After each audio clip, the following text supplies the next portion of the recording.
But first, whether it gets up or not, Labor's constitutionally entrenched Indigenous voice to everyone on everything will be the dominant political issue this year. And with the coalition officially and firmly saying no to this activist voice, Peter Dutton is now in the fight of his life. This will make or break him as leader. If the voice gets up, Dutton will be dismissed as a failure on the wrong side of history.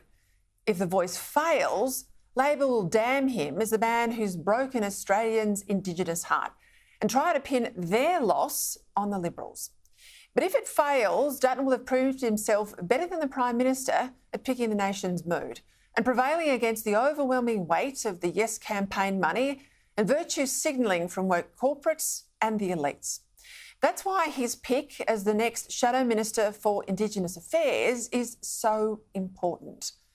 Now, frankly, Julian Leeser, able and decent man though he was never the right person to be both Shadow Attorney General and Shadow Minister for Indigenous Affairs.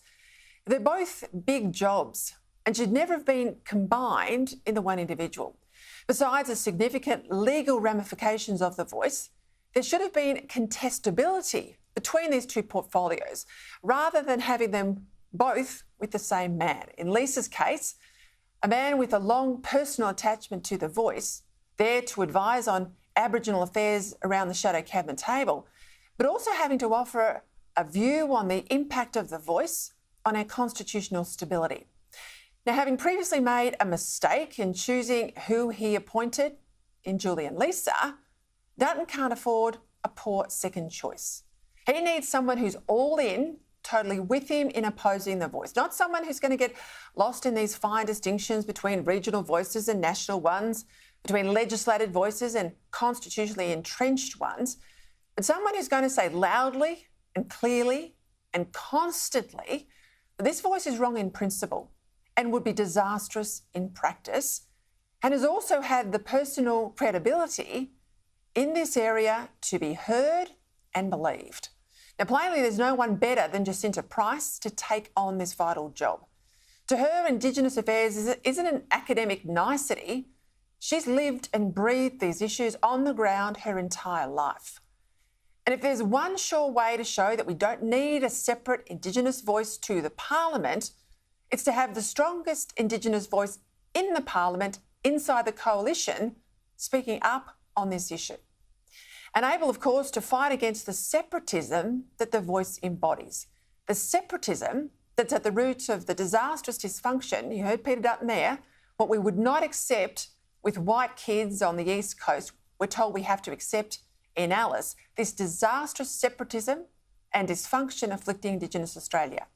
Right now, Dutton is hesitating because Price sits in the National Party room, not with the Liberals, and of course Leeser, who's left the role, was a Liberal.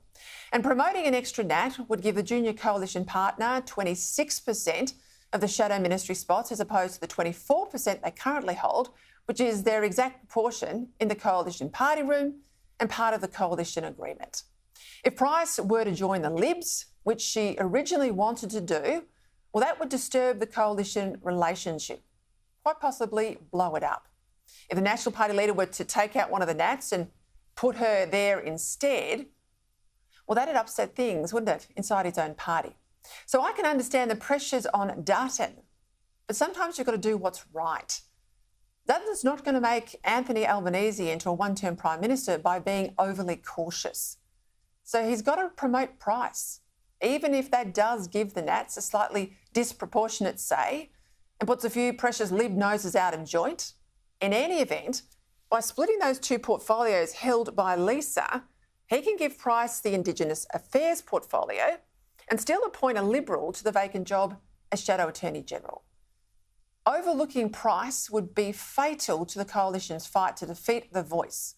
To overlook the most well-known Aboriginal voice inside the Parliament to protect political ego says to me the Liberals aren't serious. After all, the handful of people inside the Libs that want to vote yes, well, they're well-heeled white fellas, whereas every Indigenous MP in the coalition is rock solid opposed to the voice.